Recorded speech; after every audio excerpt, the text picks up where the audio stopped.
Welcome to our Big Five edition of Kicking It with the Cats.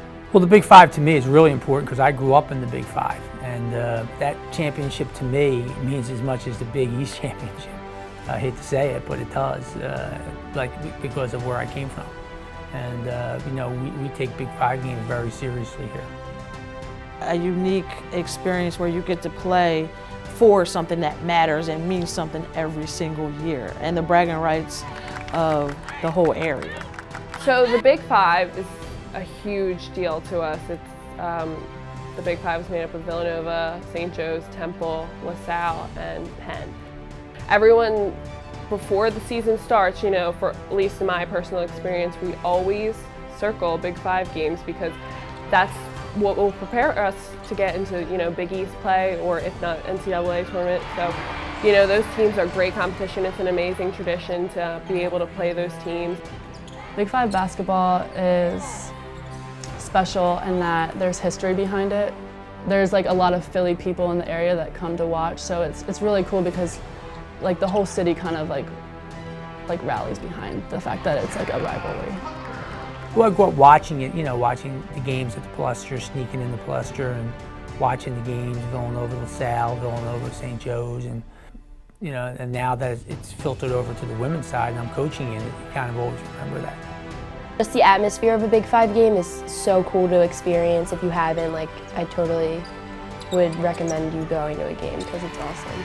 A lot of the kids that are from out of the area don't really understand it the first year or two, but they come to. I mean, it's kind of bragging rights.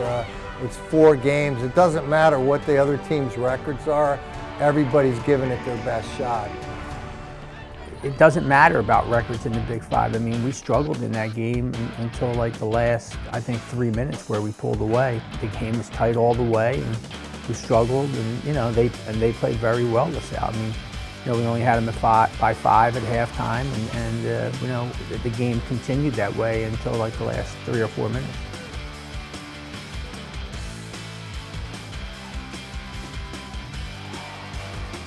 St. Joe game, another typical Big Five game. They had lost a lot of their players from last year, and we were a prohibitive favorite, but we were playing down at St. Joe's where we always struggle. And the game was a typical Big Five game again, low scoring at halftime, low scoring the whole game, tie with about 5 minutes to go. And Grace Stant hit a 3 to put us up 3, and then I think Jana hit a 3, put us up 6. On 2 straight possessions, and that basically was the game. But it was a tight game until the last 5 minutes, and I think we held them scoreless 4 out of the last 5 minutes to win another close Big Five game. So we ran the pick and roll with me and Mary a lot. We really took advantage of how they couldn't switch, driving the lane, kick out to the 3-point shooters like Jana Tucker and Grace Stant, and they knocked it down towards the end of the game. Those 2 threes were really essential to, breaking the game away for us, getting a bigger lead. Sometimes you have to do something different, and we ran, high ball screens, and that's what helped work for us today. Hey Nova Nation, we're at St. Joe's. It's always a really tough game here to play. Last year we're coming off a big win, and I get to play my sister, which is super cool. I've never done that before. We always been on the same team. We're really excited. Go Cats. In that particular game, it was very hyped up because we have Kelly Jaycott and they have Katie Jaycott. So there was a lot of people from central Pennsylvania at the game, and there was a lot of hype in the game. I think Kelly was a little nervous in the game playing against her sister, and I think vice versa. So it was a pretty cool experience. Temple game, once again, was another game that was hard fought, close game the whole way. I think that, again, we pulled away a little bit at the very end. But again, it was a hard-fought game, low-scoring game.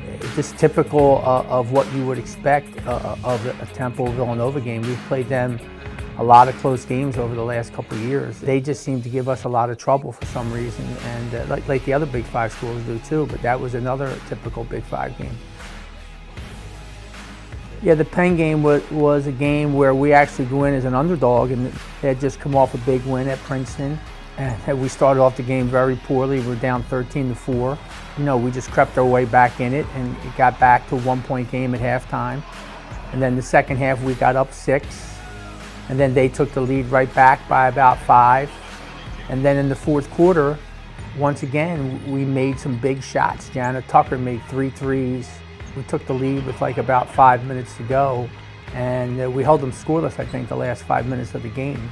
And we were able to draw away and win by about 8 or 10. But once again, I mean, it was a nail biter until like a minute to go, you know, where we had gotten up 10, where we felt like we would win the game. But it was a great win at the Palestra, where it's like the mecca of basketball in Philadelphia, and a lot of the kids know that. Especially I know that, and I've been around for a while. But it was really cool to win it at the Palestra. It's a big deal in Philadelphia. I mean, and it's a big deal for the program to be able to win, you know, the Big 5 championship. I think we've won it now 18 times. It's something that you really can't explain, but you just know it's important. Because like the first thing people ask is, oh, you won the Big 5 championship. You know, you're playing for the Big 5 title tonight, and the people know that. And you don't think they would anymore, since it's a new era of basketball, but they do. That's all for this edition of Kicking It with the Cats. Check back for more Wildcat basketball.